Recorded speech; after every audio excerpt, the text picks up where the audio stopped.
For many years, people have wondered which commander deck is the best. Is it the cats? Is it the vampires? Or is it the wizards? I've been pondering, brainstorming, and Kudamas reaching to find the answer to this question. And it is the Ur-Dragon. The Ur-Dragon is the only tribe that has 5 colors and a terrible way of balancing all those colors.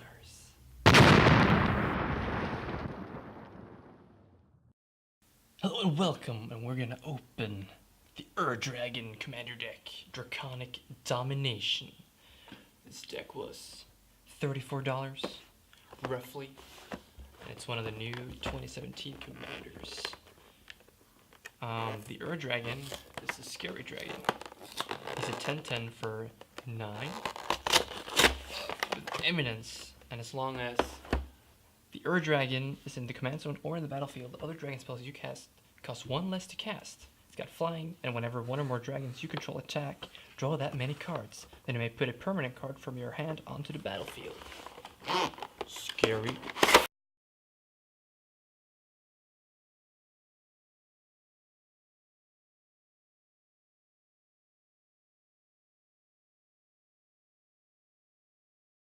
Alright, we got the Ur-Dragon. Got some, whoa, Kagashi, Vengeful Kami. These are also foil. Ooh, and the Ramos Dragon Engine is also foil. We got a lot of gold tokens. Got a Cat Dragon. That's great. And more gold tokens. I think there are some 6/6 flyers here too. Yeah, there we go. These are killer. And 4/4 dragons as well. Cool, cool, cool. And here we have all the potential commanders that you can use for this deck, or that they want you to use for this deck. They're all in foil, and I gotta say that I really enjoy looking at these commander foils, because they're foiled in a different way than they are the normal cards are. I don't know what it is, but it just looks very nice. So you have the Ur-Dragon, which of course is the big guy of the set, and you have a Ramos Dragon Engine, which is a 4/4 for 6, colorless dragon. It's a legendary artifact creature. Flying, whenever you cast a spell, put a +1/+1 counter on Ramos Dragon Engine for each of that spell's colors. Remove 5 +1/+1 counters from Ramos. Add 2 white, 2 blue, 2 black, 2 red, and 2 green to your mana pool. Activate this ability only once each turn. Very interesting. The last commander, which is Okagashi, Vengeful Kami. He casts for 1 and Wooburg. He's a 6/6 flying trampler, so he's perfectly rounded. Whenever Okagashi Vengeful Kami deals combat damage to a player, if that player attacked you during his or her last turn, exile target non-land permanent that player controls. Alright, so the cards are Curse of Verbosity, enchant player. Oh, it's a curse. All these are curses. Curse of Opulence. Curse of Bounty. Whoa. This guy's cursed. Herald's Horn. Ooh, tribal stuff going on here.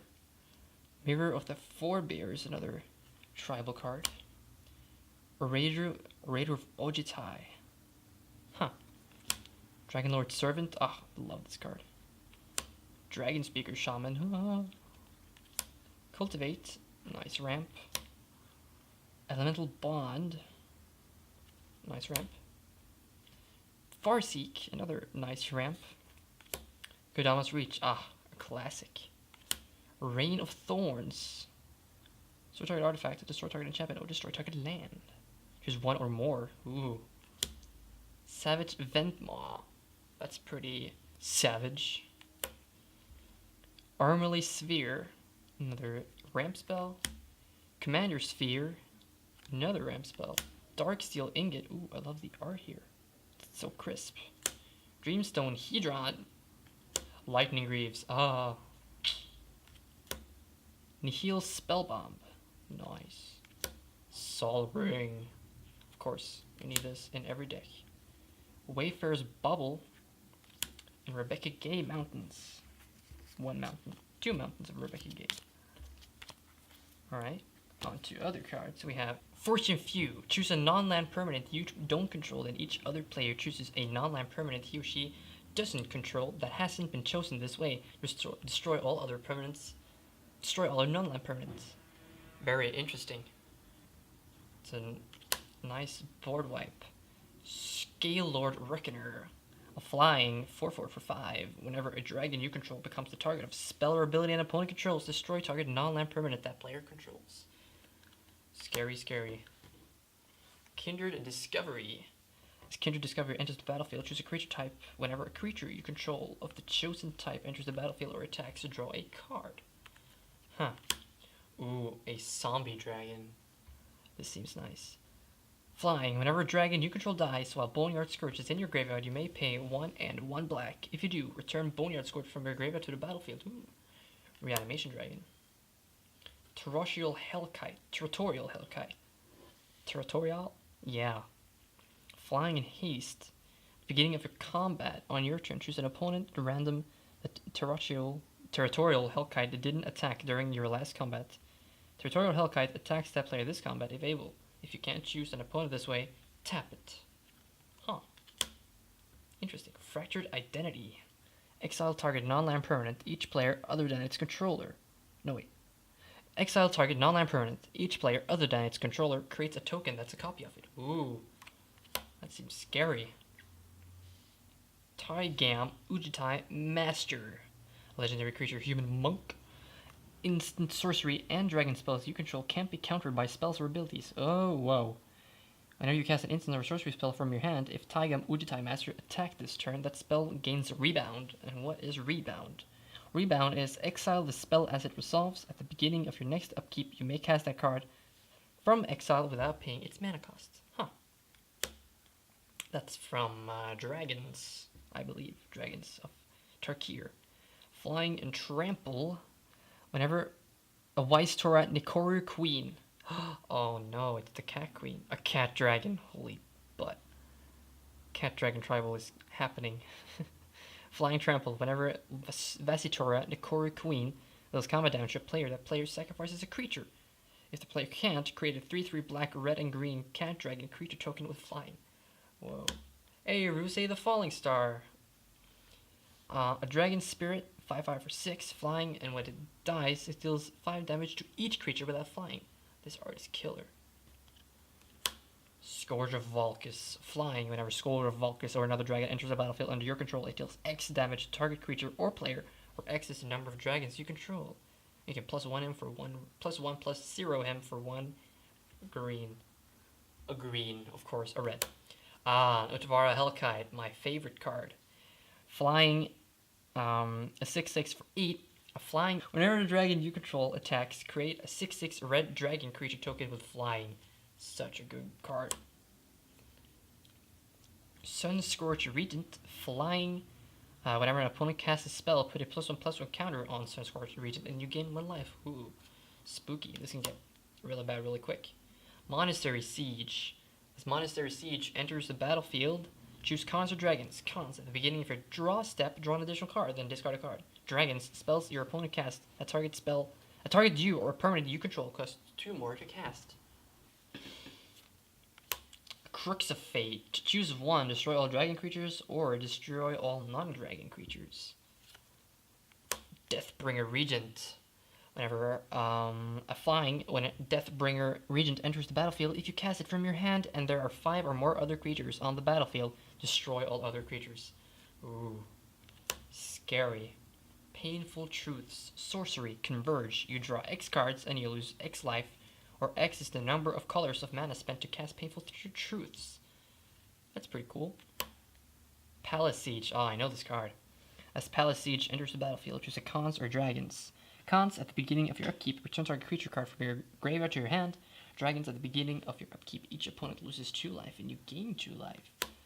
Crucible of Fire. All dragons get +3/+3. Classic dragon cards. Love this. Dragon Tempest. An enchantment. Whenever a creature with flying enters the battlefield under your control, it gains haste until end of turn. Whenever a dragon enters the battlefield under your control, it deals X damage to target creature or player, where X is the number of dragons you control. Ooh, this can get really scary really quickly, especially with all the shaving off on dragon costs in this deck. Earthquake. Earthquake deals X damage to target creature to each creature without flying and each player. Ooh. Hellkite Charger. Flying haste. Whenever Hellkite Charger attacks, you may pay 5 and double red. If you do, untap all attacking creatures. And after this combat phase, there's an additional combat phase. Whew. Tyrant's Familiar. Ooh. This was new in the 2014 decks, if I'm not mistaken. Flying in haste, Lieutenant. As long as you control your commander, Tyrant's Familiar gets +2/+2 and has whenever Tyrant's Familiar attacks, it deals 7 damage to target creature defending player controls. Frontier Siege. I think we have all the siege champions in this deck. As Frontier Siege enters the battlefield, choose cons or dragons. Cons. At the beginning of each of your main phases, add double green to your mana pool. Dragons. Whenever a creature with flying enters the battlefield under your control, you may have it fight to target creature you don't control. Ooh. Atarka World Renderer, legendary creature dragon. He's flying trample, and whenever a dragon you control dies, it gains double strike. No, whenever a dragon you control attacks, it gains double strike until end of turn. Very good. Whoa, another zombie dragon, the Bladewing the Ryson. Flying. When Bladewing the Ryson enters the battlefield, you may return target dragon permanent card from your graveyard to the battlefield. Whoa, that's pretty sweet. And Rakdos, dragon creatures get +1/+1 until end of turn. Ooh. Nice. Broodmate Dragon. Oh, I heard about this dragon. When Broodmate Dragon enters the battlefield, create a 4/4 red dragon creature token with flying. Huh. That wasn't too extravagant. Crosses the Purger. Ah, yes. Flying. Whenever Crosses the Purger deals combat damage to a player, you may pay 2 and a black. If you do, choose a color, then that player reveals his or her hand and discards all cards of that color. Dramoka the Eternal. Flying. Whenever a dragon you control attacks, bolster 2. And bolster is choose a creature with the least toughness among creatures you control and put 2 +1/+1 counters on it. Intent the Dreamer. Ooh, a lot of these cards are some classic Commander dragons. Flying. Whenever Intent the Dreamer deals combat damage to a player, you may pay 2 and a blue. If you do, exile the top card of your library face down. You may look at the top card for as long as it remains exiled. You may play that card without paying its mana cost for as long as the intent remains on the battlefield. Colligan the Storm's Fury. Flying. Whenever a dragon you control attacks, creatures you control get +1/+0 until end of turn. You can dash him. That means you can cast him for his dash cost, and he gains haste, and you have to put him into your hand at the beginning of the next end step. Niv-Mizzet, Draco Genius, the scary, or the beatdown Niv-Mizzet. Flying. Whenever Niv-Mizzet, Draco Genius deals damage to a player, you may draw a card. You can pay Izzet to make him deal 1 damage to target creature or player. Ujitai, Soul of Winter. I think you have all the dragons here. Flying Vigilance. Whenever a dragon you control attacks, tap target non-land permanent an opponent controls. That permanent doesn't untap during its controller's next untap step. Ooh, and the Scion of the Dragon. Another, usually, what's been used earlier for 5-color tribal dragon decks. Flying. 2, insert your library for a dragon permanent card and put it into graveyard. If you do, Scion of the Dragon becomes a copy of that card until end of turn, then shuffle your library. Silumgar, the Drifting Death. Flying and hexproof. Whenever a dragon you control attacks, creature defending player controls gets -1/-1 until end of turn. Spellbound Dragon. Flying. Whenever Spellbound Dragon attacks, draw a card, then discard a card. Spellbound Dragon gets +X/+0 until end of turn, where X is the discarded card's CMC. A King and Jun of Surf and Esper. That's the flavor text. Teneb the Harvester. This art looks killer. Flying. Whenever Teneb the Harvester deals combat damage to a player, you may pay 2 and a black. If you do, put target creature card from your graveyard onto the battlefield under your control. Fist of Suns. You may pay Woodburg rather than pay the mana cost of spells that you cast. Whoa, this can become extremely good. for a lot of the other cards in here. Once you reach Uber, you'll just pay that instead. That's nice. Steel Hellkite, a classic artifact dragon, flying. 2 Steel Hellkite. You can pay 2 to give him +1/+0 until end of turn, or you can pay X to destroy each non-land permanent with converted mana cost X, whose controller was dealt combat by Steel Hellkite this turn. Activate this ability only once each turn. Crucible of the Spirit Dragon. Tap it to add colorless to your mana pool. 1 generic, and tap it, put a storage counter on Crucible of the Spirit Dragon. Tap it to remove X storage counters from Crucible of the Spirit Dragon at X mana in any combination of colors to your mana pool. Spend this mana only to cast dragon spells or activate abilities of dragons. Haven of the Spirit Dragon. Tap it to add a colorless. Tap it to add 1 mana of any color. You can only to your mana pool, and you can only use that mana to cast dragon spells. Tap it and pay 2 and sacrifice it. Return target dragon creature card or Ugin Planeswalker card from your graveyard to your hand. Why wasn't Ugin in this deck? And we have more mountains. 1 mountain. We got some swamps. 3 swamps. Some forests. Nice. Some islands. No, these are plains. And some islands. 3 islands. Something tells me that this deck favors red. We have Path of Ancestry. Enters tapped. Add to your mana pool 1 mana of any color in your commander's color identity. When that mana is spent to cast a creature spell that shares a creature type with your commander, scry 1. Oh, how quaint. And here are the different tri-lands. Arcane Sanctum, you can tap it to add Esper. And that's all we wanted to see of the tri-lands. Command Tower. You can add 1 mana of any color to your mana pool as long as it is in your commander's color identity. Yes. Crumbling Necropolis. You can tap it to add 1 of the Grixis. Frontier Buabak. Tap it to add the all these enter tap, by the way. And tap it to add green, blue, or red. Tap it to add red, green, or white. Tap it to add white, red, or blue. Tap it to add red, white, or black. Tap it to add black, green, or blue. Tap it to add white, black, and green. Tap it to add white. You don't add white. Tap it to add black, green, and red. Tap it to add green, white, and blue. Whew. And Vivid Crag. Vivid Crag enters the battlefield. Tap with 2 charge counters on it. Tap it to add Tap it to add red to your mana pool. Tap it to remove a charge counter from Vivid Crag and 1 mana of any color to your mana pool. Vivid Creek, you'll do the same thing but for blue. Vivid Grove, you'll do the same thing for green. Vivid Marsh, you do the same thing for black. And finally, Vivid Meadow, you do the same thing for white. Some of the problems that might occur to you while playing the Dragon Commander deck is that there's not enough mana rocks, and mana rocks are very important in at least a 5-color deck because you have 5 colors that you want to balance, and when you have Soul Rings and Dreamstone Hedrons that only give you colorless mana, you're just rampant, but you don't have enough fixing. Additions such as Chromatic Lantern or the Clue Stones, no, Signets, those are the better versions, would be favorable here. Also, a lot more dual lands instead of favoring so many basics. I think that would spice the deck up a lot and make it a lot of fun to play.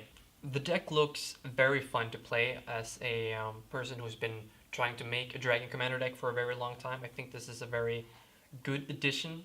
So I'm looking forward to play this deck and have fun with it. Thank you for clicking on this video today, and be sure to do the subscribe thing and the comment thing if you think this deck is utter garbage, or what do you think would be preferable cards to put inside of this deck. Thank you for watching and have a nice day.